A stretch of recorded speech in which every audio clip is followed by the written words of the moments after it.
Hello friends, સ્વાગત છે તમારું વિશુની રસોઈમાં। તો આજે આપણે બનાવીશું ખજૂર બિસ્કિટ બનાવીશું। બાળકોને તો બહુ જ ભાવશે આ ખજૂર બિસ્કિટ। જો બાળકો ખજૂર ખાવાનું પસંદ ના કરતા હોય તો આ રીતે ડ્રાય ફ્રૂટ્સ વાળી ખજૂર બિસ્કિટ બનાવી અને તમે બાળકોને ખવડાવી શકો છો। ભરપૂર પ્રમાણમાં વિટામિન્સ અને લોહીની ટકાવારીમાં વધારો કરે એવા આ બિસ્કિટ છે, તો બાળકો માટે જરૂરથી આ બિસ્કિટ બનાવજો। તો ચાલો જોઈ લઈએ બિસ્કિટ કેવી રીતે બનાવવા। તો એના માટે મેં અહીંયા 250 ગ્રામ જેટલી ખજૂર લીધી છે। તો ખજૂર જે પોચો આવે છે તે લેવાનું છે, તેને આપણે આ રીતે સમારી લઈશું। હવે આપણે ખજૂર બિસ્કિટ બનાવવાનું શરૂ કરીએ। તો એના માટે મેં અહીંયા એક પેનમાં 1 ચમચી જેટલું ઘી એડ કર્યું છે। ઘી ગરમ થાય એટલે આપણે જે ખજૂરને સમારીને રાખ્યો છે તે બધો જ આપણે ખજૂર એડ કરી દેવાનો છે।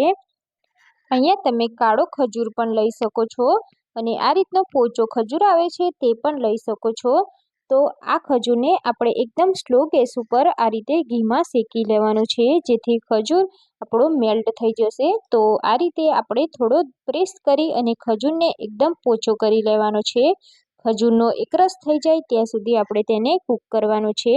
અહીંયા આપણે ગેસની ફ્લેમને સ્લો જ રાખવાની છે।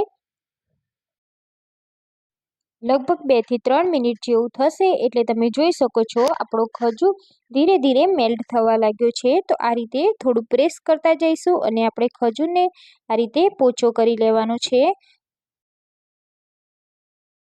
તો ખજૂરને શેકાતા લગભગ 10 મિનિટ જેટલો સમય લાગે છે। જો તમે સ્લો ગેસ ઉપર કરશો તો 10 મિનિટ જેટલો સમય લાગે છે। અહીંયા તમે જોઈ શકો છો ધીરે ધીરે આપણો ખજૂર એકદમ સરસ રીતે પોચો થઈ ગયો છે અને બધો જ ખજૂર એકરસ થઈ ગયો છે। આ રીતે હજી પણ આપણે ખજૂરને થોડો શેકવાનો છે, જેથી ખજૂર આપણો એકદમ ઢીલો પડી જાય। અહીંયા તમે જોઈ શકો છો 10 મિનિટ જેવું થઈ ગયું છે અને આપણો ખજૂર એકદમ સરસ રીતે પીગળી ગયો છે અને પેનને પણ છોડી દે છે।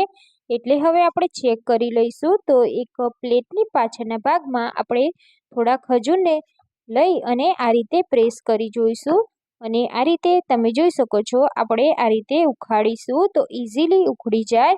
તો સમજી લેવાનું કે આપણો ખજૂર એકદમ સરસ રીતે શેકાઈ ગયો છે। તો અહીંયા આપણો ખજૂર એકદમ સરસ રીતે શેકાઈ ગયો છે, ચોટતો પણ નથી।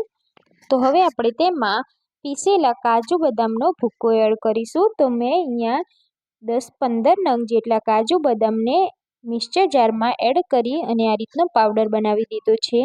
તો આપણે તે પણ એડ કરી દઈશું। આ રીતે કાજુ બદામને એડ કરવાથી આપણા ખજૂર બિસ્કિટનો ટેસ્ટ ખૂબ જ સરસ આવશે। બાળકોને તો બહુ જ ભાવશે। હવે આપણે કાજુ બદામને સરસ રીતે મિક્સ કરી લેવાનું છે। અહીંયા તમે ડ્રાયફ્રૂટ્સમાં અખરોટ અને પિસ્તા પણ લઈ શકો છો। કાજુ બદામ સાથે અખરોટ અને પિસ્તાને પીસી લેવાના, પણ મેં અહીંયા કાજુ બદામ જ એડ કર્યા છે। જો તમે ઈચ્છો તો તમે બીજા ડ્રાયફ્રૂટ્સ પણ અહીંયા એડ કરી શકો છો। તો અહીંયા મેં બધું જ કાજુ બદામનો પાવડર અને ખજૂરને મિક્સ કરી લીધો છે। તો અહીંયા આપણું એકદમ પરફેક્ટ બેટર રેડી થઈ ગયું છે। હવે આપણે ગેસની ફ્લેમને બંધ કરી આને થોડું ઠંડુ થવા દેવાનું છે। તો અહીંયા મેં મિશ્રણને એક બાઉલમાં કાઢી લીધું છે અને હલકું ગરમ રહે પછી આપણે તેમાંથી નાની નાની ગોળીઓ વાળવાની છે। તો આ રીતે 1 ચમચી જેટલું આપણે બેટર હાથમાં લઈ લઈશું અને આપણે હાથને ઘીથી ગ્રીસ કરી લેવાના છે, જેથી આ મિશ્રણ આપણા હાથ પર ચોંટે નહીં। અને આ રીતે નાની નાની ગોળી વાળી દેવાની છે અને ગોળીમાંથી આપણે થેપલી વાળી દેવાની છે। તો આ રીતે આપણે હાથેથી પ્રેસ કરતા જઈશું અને નાની એવી થેપલી વાળી દેવાની છે। તો અહીંયા આપણે આ બિસ્કિટ બનાવવા માટે મેરીગોલ્ડ બિસ્કિટનો ઉપયોગ કરવાનો છે। તો બિસ્કિટની સાઇઝ જેટલી આપણે આ થેપલી વાળી દઈશું। તો વધારે જાડી પણ નહીં અને પતલી નહીં, તે રીતની આપણે થેપલી વાળી દેવાની છે। આ રીતની થેપલી વળાઈ જાય એટલે આપણે નીચે ઓરસિયો હોય તો ઓરસિયા ઉપર કે પછી આ રીતનું બોર્ડ હોય તેના પર તેલથી ગ્રીસ કરી લઈશું અને પછી તે થેપલીને મૂકી દઈશું। એના ઉપર આપણે બિસ્કિટ રાખી દઈશું। હવે આપણે ફરીવાર 1 ચમચી જેટલું મિશ્રણ હાથમાં લઈશું અને નાના નાના બોલ્સ વાળી દઈશું અને ફરી આપણે એવી થેપલી વાળી દેવાની છે। તો એ જ પ્રમાણે આપણે વધારે જાડી પણ નહીં અને પતલી પણ નહીં, બિસ્કિટના સાઇઝની આપણે થેપલી વાળી દેવાની છે। તો આ રીતે હું એ થેપલી બનાવી દઈશ। તો આ રીતની બીજી થેપલી પણ મેં અહીંયા વાળી લીધી છે। તો હવે આપણે તેને બિસ્કિટ પર રાખી દઈશું અને ફરીથી આપણે બીજી બિસ્કિટ લેવાની છે। તો બીજી બિસ્કિટને આપણે આ થેપલી પર રાખી દેવાની છે। હવે આપણે ફરીથી 1 ચમચી જેટલું ફરીથી મિશ્રણ હાથ પર લેવાનું છે અને નાની ગોળી વાળી અને ફરીથી આપણે જે થેપલી વાળી છે તેવી થેપલી વાળવાની છે। અહીંયા તમારે બિસ્કિટ બનાવવા માટે કેટલા લેયર લેવા છે એ તમે તમારા પ્રમાણે લઈ શકો છો। હું અહીંયા 3 બિસ્કિટનું લેયર કરીશ। જો તમારે 2 બિસ્કિટનું લેયર કરવું હોય તો તમે 2 બિસ્કિટથી પણ બનાવી શકો છો। તો આ રીતે આપણે થેપલીને વાળી દઈશું। પહેલાંની જેમ જ આપણે કરવાનું છે। આ બિસ્કિટ બનાવતા ઘણો ઓછો સમય લાગે છે અને ઇઝીલી બની જાય છે। આમાં કોઈ પણ જાતની મહેનતનો ઉપયોગ થતો નથી। તો અહીંયા આપણે ત્રીજી થેપલી પણ વાળી લીધી છે। તો હવે આપણે બિસ્કિટ પર રાખી દઈશું અને ફરીથી આપણે ત્રીજી બિસ્કિટ લેવાની છે અને ત્રીજી બિસ્કિટ આપણે આ રીતે ગોઠવી દેવાની છે અને છેલ્લું લેયર આપણે કરવાનું છે એટલે આપણે મિશ્રણ થોડું ડબલ લેવાનું છે। 1 ચમચીની જગ્યાએ 2 ચમચી જેટલું મિશ્રણ લેવાનું છે અને આ રીતે ગોળી વાળી અને મોટી થેપલી વાળવાની છે। આનાથી આપણે કવર કરવાનું છે એટલે આ મોટો ભાગ લેવાનો છે। આનાથી મોટી થેપલી બનશે જેનાથી આપણી બિસ્કિટ કવર થઈ જશે। તો આપણે અહીંયા મોટો લેયર કરી દઈશું। અહીંયા આપણે ચોથી થેપલી પણ સરસ રીતે વાળી દીધી છે। હવે આપણે બિસ્કિટ પર રાખી દેવાની છે અને બિસ્કિટને નીચેથી આપણે ઉઠાઈ લેવાની છે અને આ રીતે બિસ્કિટને આપણે કવર કરી લેવાની છે। બિસ્કિટ ના દેખાય તે પ્રમાણે આપણે ખજૂરનું લેયરને કવર કરી દઈશું। જો અહીંયા તમારે કવર ના થાય તો તમે બીજું મિશ્રણ પણ એડ કરી શકો છો। તો આપણે આ પ્રોસેસ એકદમ હળવા હાથે કરવાનું છે નહીં તો આપણી બિસ્કિટ અંદર ભાગી જશે અને એકદમ પરફેક્ટ નહીં બને।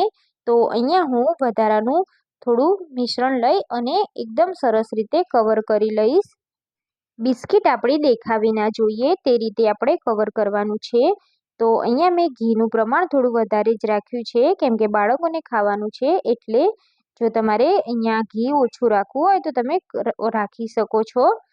તો આ રીતે જરૂર પડે તો આપણે થોડું થોડું મિશ્રણ લઈ અને બધી જ બિસ્કિટને આપણે કવર કરી લેવાની છે। અહીંયા આપણે એકદમ પરફેક્ટ રીતે કવર કરી દીધું છે તમે જોઈ શકો છો।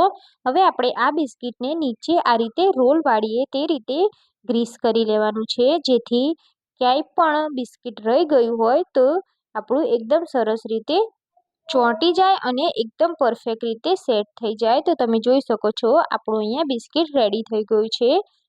તો હવે આપણે આ બિસ્કિટને ગાર્નિશિંગ કરીશું। તો એના માટે મેં અહીંયા કોપરાનું છીણ લીધું છે। તો છીણમાં આપણે આ રીતે બોળી અને ગાર્નિશિંગ કરી દઈશું। તો હવે આપણે બિસ્કિટને 5 થી 7 મિનિટ માટે સાઈડમાં રાખી દઈશું। ત્યાં સુધી આપણે બીજા બિસ્કિટ પણ બનાવી લઈશું।